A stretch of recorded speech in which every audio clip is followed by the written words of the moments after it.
Well, sirs, we are back. I am Keith. Leon.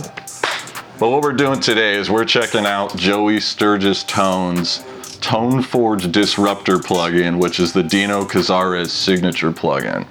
We spent, I don't know, hours today just messing around with tones and just kind of having fun with it.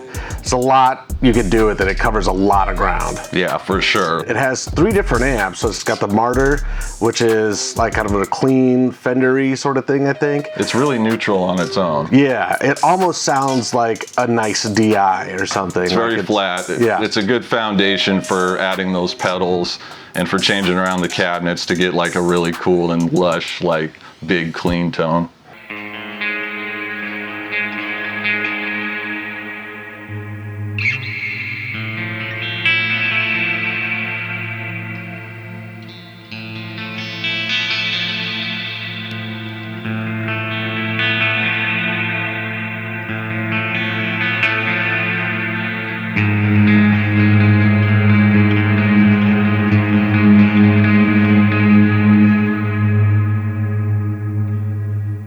And then it's got the Replica, which I think is based on some kind of modded Marshall. Yeah, I think back in the day, Dino had like a modded Marshall that he used. That rips. Yeah. That's the tone that I liked. Yeah, so we were totally able to get some pretty ripping tones for like, you know, some black metalish type stuff.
And then there's the Proto Mac, which I'm not sure what that's based on either, but that's kind of like Insanity. Yeah, like your American high gain, I think, or something. It's very modern. It's got more of like a scooped sound to it, which lends itself to that like really articulate right hand playing.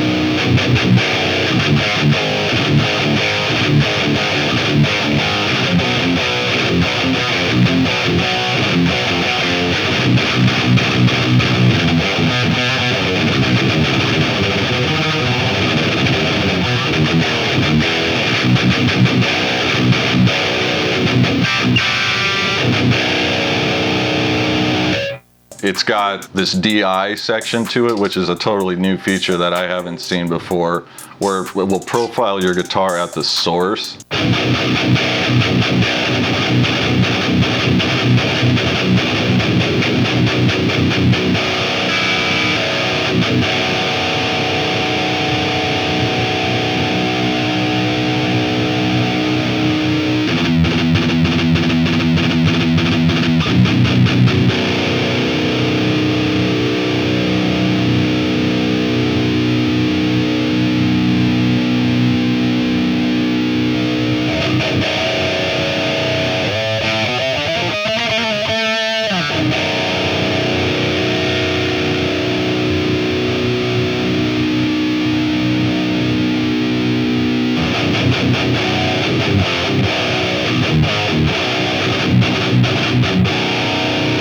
And so what you can do is, let's say you start a session and your strings are brand new and you want them to stay that way, they start to sound a little bit dead, it'll just adjust for that. That's something I've never seen before. Kind of a subtle feature, but pretty useful if you're doing a lot of tracking, for sure. Yeah, but you know what, on that DI feature that is not subtle, it's that active gain input. Yeah. Yeah, if you drive that thing hard, the plugin actually sounds sick when you just nail it. It sounds insane. Yeah. We got some really cool like Swedish death metal tones out of it.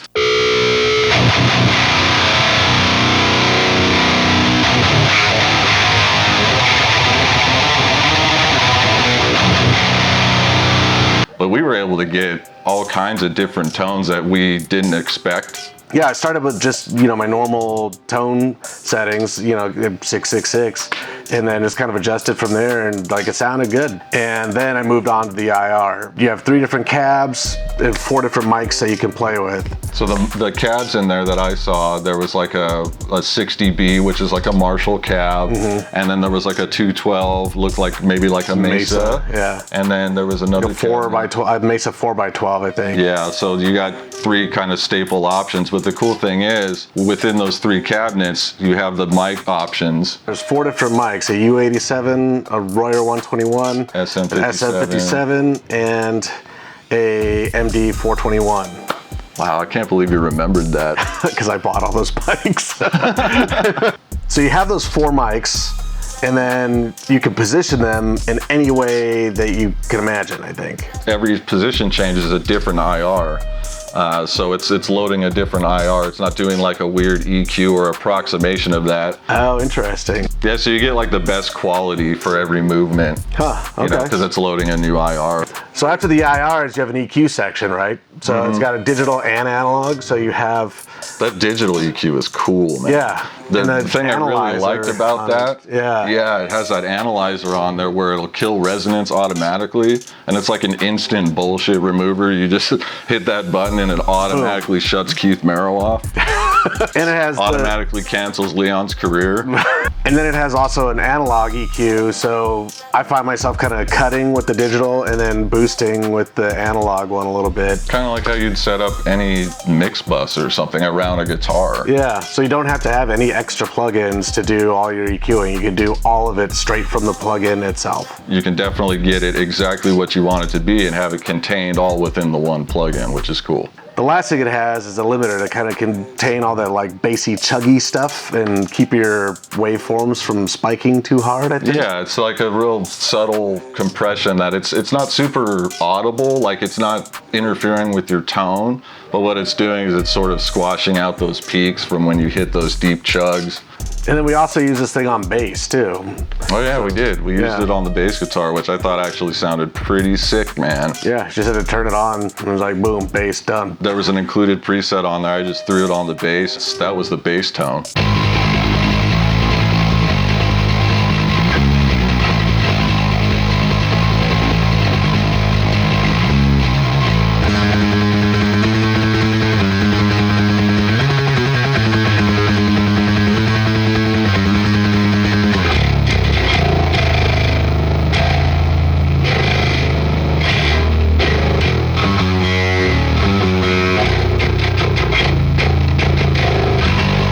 So dang, that thing is completely feature packed. And it was so feature packed, we had to actually take 2 shots at making this video because we just didn't even know what to say about it, man. Fuck, I forgot to eat before I came. That's probably why I'm having trouble focusing. Oh, you want to go eat, dude? Yeah. Now we get the fuck out of here because we're gonna go eat. So thanks, Joey Sturgis. Thanks, Dino Cazares. And go check out Toneforge Disruptor. It's a pretty disruptive plugin. Disrupted our day. I don't know what else to say. I don't either, It's pretty man. insane, dude. Hey, you guys like this killer dragon bell thing I got when I was in Taipei? Apparently, it'll bestow upon you ancient wisdom when you like, subscribe, and ring the bell. Nothing happened. This thing sucks.